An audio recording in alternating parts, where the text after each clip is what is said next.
Hello and welcome to episode 72 of Driver Suit Blog Radio. As always, I'm your host, David G. Firestone.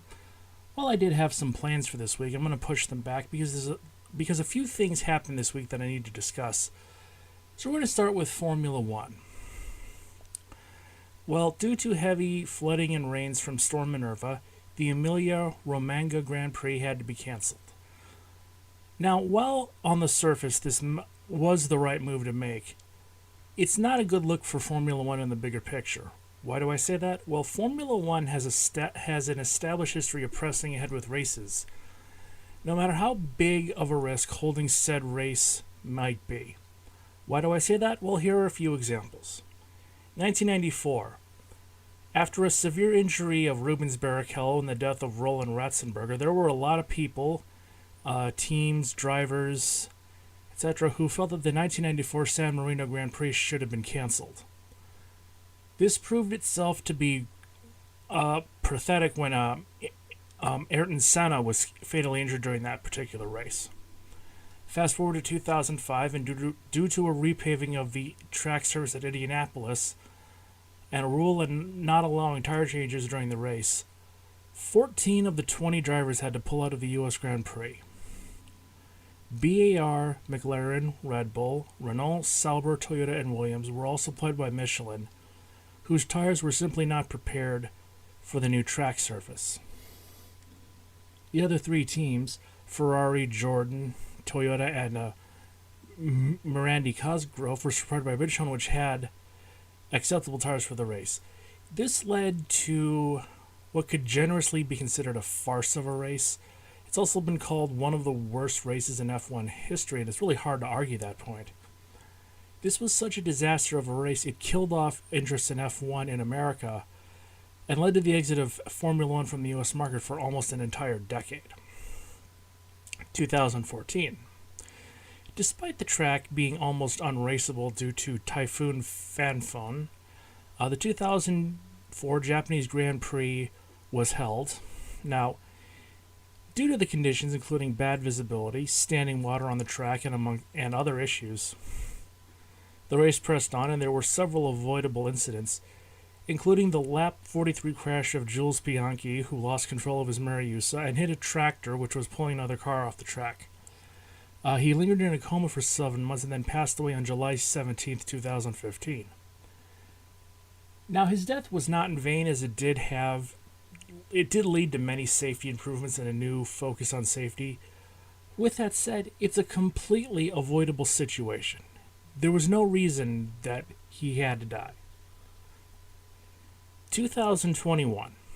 Despite conditions of the track mirroring those of the 2014 Japanese Grand Prix, although maybe even a little worse, the 2021 Belgian Grand Prix was allowed to start under the safety car. The car ran 2 laps under the safety car. They were brought back into the pit area where they then waited for 3 hours before the race was canceled. Another instance of a race being considered the worst in Formula One history, it led to a lot of anger from teams, drivers, and fans alike. The race was called with only 1 official lap run. And finally, 2022. As teams were getting ready for the 2022 Saudi Arabian Grand Prix, Yemen's Houthi movement rebels staged an attack on an Aramco oil depot, which was literally 10 miles from the Jeddah circuit in Saudi Arabia. Purportedly, this is the same rebel group that staged an attack during the 2021 DIRIYA Grand E-Prix. And what was Formula One's response to this? The second practice session was delayed after a whopping 15 minutes while an emergency meeting between officials, teams, and drivers took place. After the meeting, Formula One announced that the race would go ahead as scheduled. After a second meeting, the drivers agreed to participate after they had been reassured over safety, security, and they were also warned of the, quote, potential consequences of not racing, which this is from a BBC article in the description. Now, one of these consequences supposedly included the potential of being denied an exit visa to leave the country if they did boycott. And at Crown Jewel a few years ago, WWE found that one out the hard way, but that's another rant for another day. So this season, Both the Chinese and the Romanga Grand Prix have been canceled. China was canceled due to fear of COVID-19, and the Emilia-Romagna was due to flooding. Now, I said that this paints Formula One in a bad light because it's pretty much clear to everyone that Formula One will not cancel a race until it's clear the race cannot, under any circumstances, be held. If there is one single circumstance where the race can be held, it will be held. Flooding at a track can't cancel a race unless it's really bad. A terrorist attack 10 miles away from a track can't cancel a race, but flooding to a certain extent does. Figure that one out. And you know what? I stopped defending F1 a long time ago. I really did. I'm not defending them now. I think that the move, while the right one to make, wasn't done anything out of it being the only option available. And after all the instances of this, you can't say or do much to convince me otherwise. Italy is a major Formula One fan base, and I promise you, Formula One would have held the race if it was possible. As if it's not already obvious, I'll state it again. Every decision Formula One makes is out of pure self-interest, and is done that way no matter how bad of a decision it is, and no matter how much bad PR it brings to Formula One. They made the decision because it was the only one that they could, and it was not done out of respect for the situation, but for themselves. I've lost all respect for Formula One as a organization a while ago, and it's not coming back anytime soon. So, with that out of my system, I'm going to take a quick break, and then I'll discuss the Ja Morant situation, because it sort of factors into something I've been talking about for a while on the podcast.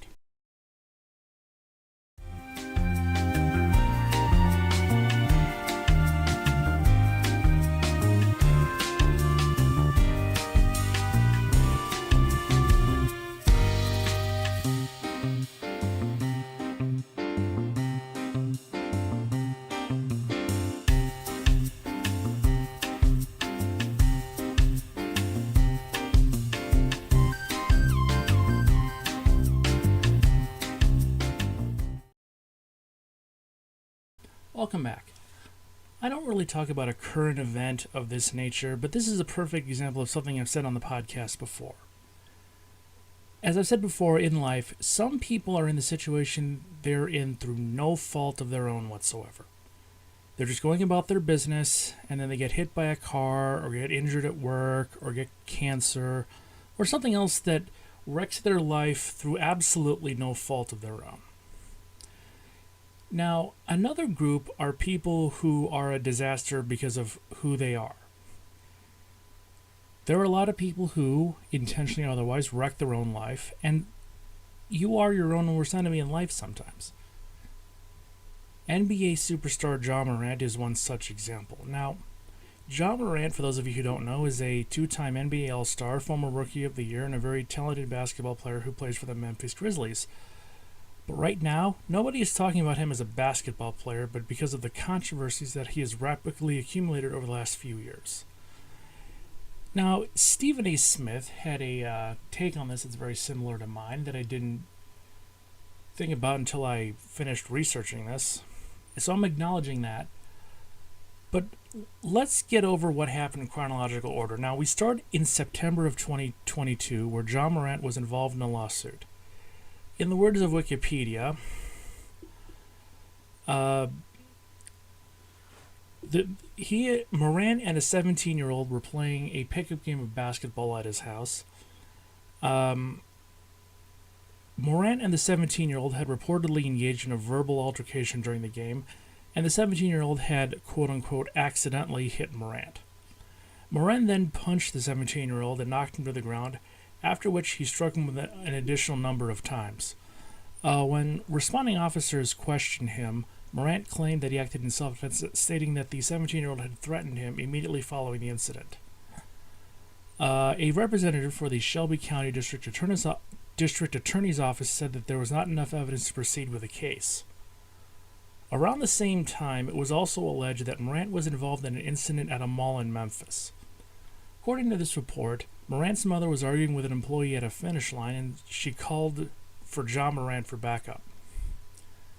In response to this, Morant and 9 other people arrived at the mall and confronted security, who told them to leave, but they refused to leave the mall parking lot. During this incident, Morant supposedly said, "Let me find out what time he gets off," which prompted fear in the security team.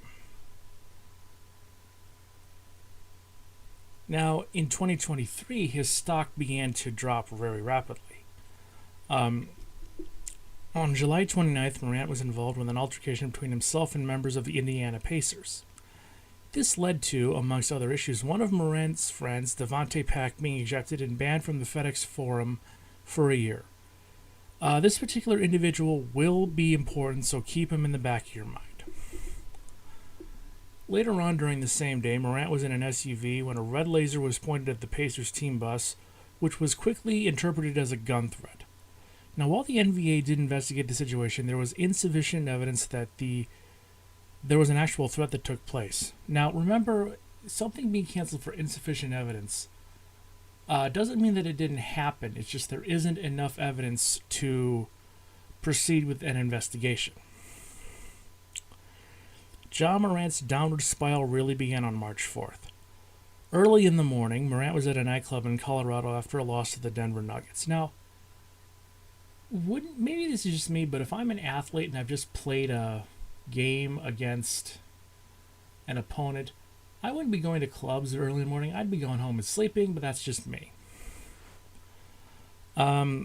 Early again, he was at a nightclub at Colorado, and he flashed a gun during an incident.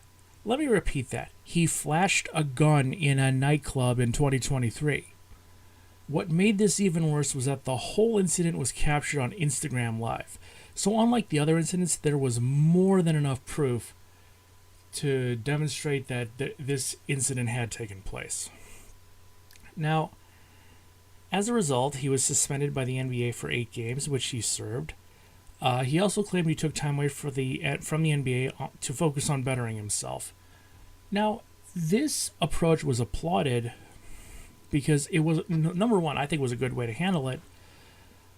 And number two, he was showing maturity. He said, look, I screwed up. I'm going to do what's best for myself and my team. You know what? Fine. That's actually a good way to go. And I was impressed by this kid for a while. May 14th, that all changed. Because on May 14th, it was announced that Morant was under investigation for a second incident where he was flashing a gun on Instagram Live. Now, Morant deactivated his own Instagram account, but he was seen on Devontae Pack's Instagram Live feed holding a gun. He skated the first time around. Now it's looking like he'll serve a serious suspension, with at least one estimate that I've heard being at least the first half of next season. Some athletes have their careers ruined by random chance. You know, you're driving to the stadium and you get hit by a drunk driver. You blow out your ACL. You land awkwardly and you break your neck. I mean, it sucks, but it happens. John Morant ruined his own life because of his stupidity. Now again, I am someone who is far from able to say that I've never made a dumb mistake in my life. I openly admit that I made a lot of stupid mistakes.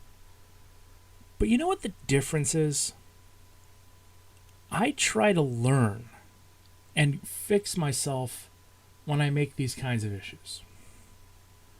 Yeah, I am not perfect, but I try to learn and improve. With everything that's happened, it looks to me like he doesn't want to improve. And before you jump down my throat, answer me this question. If he got suspended for flashing a gun on his own Instagram feed, why would you even consider holding a gun in someone else's? Do you honestly think that that's not going to get noticed? Never mind the fact that it's not like these two were just in this happenstance in the same place at the same time, these two were good friends. And well-established friends. Why wouldn't you make the connection? But why would you need a gun on Instagram Live at all to begin with? Is being an NBA player, a two-time All-Star, is that not enough of a draw for you? I mean, is having a friend who's an NBA All-Star not enough of a draw? You could have John Morant on Instagram Live talking about anything. Anything. He could talk about basketball, music, his taste in muffins, how he does the laundry, and I guarantee you, people will tune in. He worked his entire life to get where he is today, and with these two incidents, there's a good chance it may go away and never come back. He's accomplished nothing and is very close to losing everything he worked his whole life for. Now, he's in serious trouble with the NBA, and I can't say I disagree with that. The NBA is a private organization. Like most private organizations, they will do whatever they have to do to protect their brand and their company. If I was dumb enough to flash a gun on Instagram Live and my boss found out, I wouldn't even have to come into work to get fired. That could be done over the phone. And it's not like the NBA hasn't had issues with this kind of thing over the years. Even with the current gun culture in America, or without it, it's not a good look for the company. It's not a good look for the NBA. It's not a good look for John Morant. It's not a good look for anybody. Because of all of these incidents, John Morant is quickly going from asset to liability for the NBA and the Memphis Grizzlies. And I guarantee you, like most companies tend to do, both of these groups will try to rid themselves of any liabilities quickly. Now, he's going to get suspended. That much is guaranteed. I'm also willing to bet that there will be a probation or stipulation in addition to the suspension, and I even fail to see how it wouldn't be a possibility at this point. John Morant is the epitome right now of the famous quote from comedian Jim Norton when he says, "You need people in your life who are not scared of you to tell you when you're messing up your life." John Morant is either listening to the wrong people or doesn't have that kind of person in his life. And I get that Devontae Pack and John Morant are close, but if having a close friend could potentially destroy everything you've worked your whole life for, why would you keep them around? And you can't even make the argument that this case isn't that, because it very much is. So, in the end, the bottom line is John Morant has been hoisted by his own petard, which is a quote from William Shakespeare's Hamlet, Act 3, Scene 4, and it references that a bomb maker is blown, hoisted off the ground by his own bomb, petard. Looking at this situation as a whole, you can't argue against that. A bright future and a promising future is up for grabs, and he has nobody to blame but himself. I hope this kid gets the help and the mentorship that he needs, but I will also prepare for the worst. With that, I will take my second break, and I'll talk about a much lighter story, a rather unique Hall of Fame that I just found out about recently.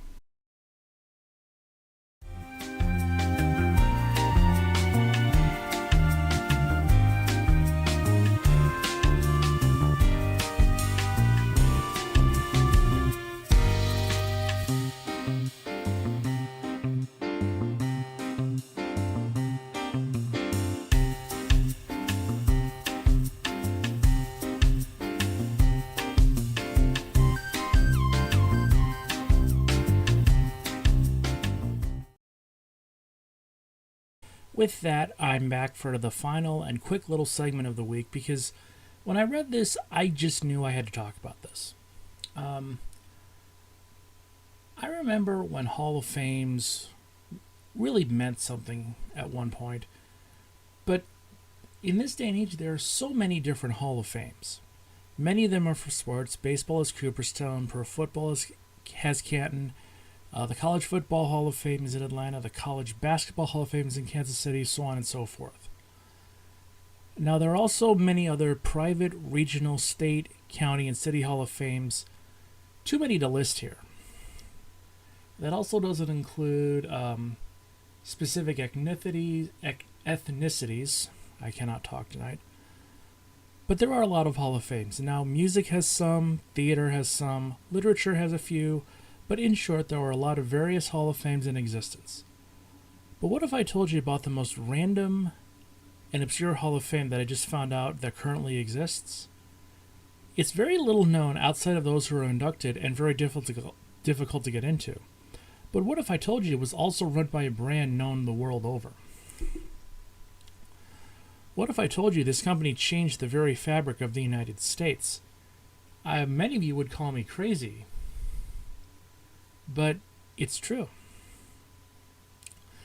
Now, founded in March of 1921, White Castle is considered one of, if not the first fast food hamburger places in America. Since its inception, White Castle is focused on sliders as opposed to full-sized burgers, which are a much lower price than regular-sized burgers. Now, the White Castle slider is credited with helping Americans regain trust in ground beef after Upton Sinclair's The Jungle, and has even been credited with inventing the hamburger bun. The slider has even been named, quote, the most influential burger of all time, end quote, in the January 14th, 2014 edition of Time magazine. Now, personally I love a good White Castle slider, or 20, as much as anybody. But did you know that in 2001, White Castle started their own Hall of Fame? Yeah, they did. I wish I could make this kind of stuff up. The White Castle Cravers Hall of Fame is for people who are super fans or were involved in making the chain what it is today. Even though entry is open, few, if any, really know about the White Castle Cravers Hall of Fame.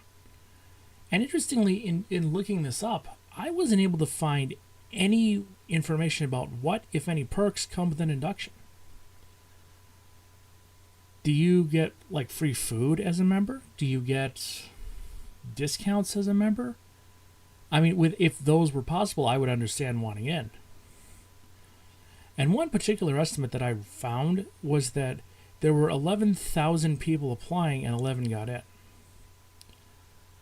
And again, I don't know, aside from being able to tell people that you're a member, what perks come with the White Castle Cravers Hall of Fame induction. Now, granted, I get that if you're a diehard White Castle craver and you love, it's your favorite restaurant, maybe you met your wife there, maybe you had a couple of first dates there, I can understand that. But for the average American, as fat loads as we are, what perk comes with it? Because I'm really trying to understand this. So if you are a member of the White Castle Cravers Hall of Fame, let me know in the comments, aside from the quote-unquote status, what perks come with being inducted. Alright, with that little bit of fun, Driver Soup Plug Radio 72 comes to an end. Before I go, I just have to say that I'm going to be doing the throwback rankings next Thursday. I've been sort of running around dealing with various issues that are out of my control. Hopefully I'll get all of those done, and I'm definitely getting the throwback rankings done. I've got one other new project, and I've also got a rabbit hole that I've been going down. And, I'm Dave Farsley. If you like, comment, share, and subscribe. I'll see you next week.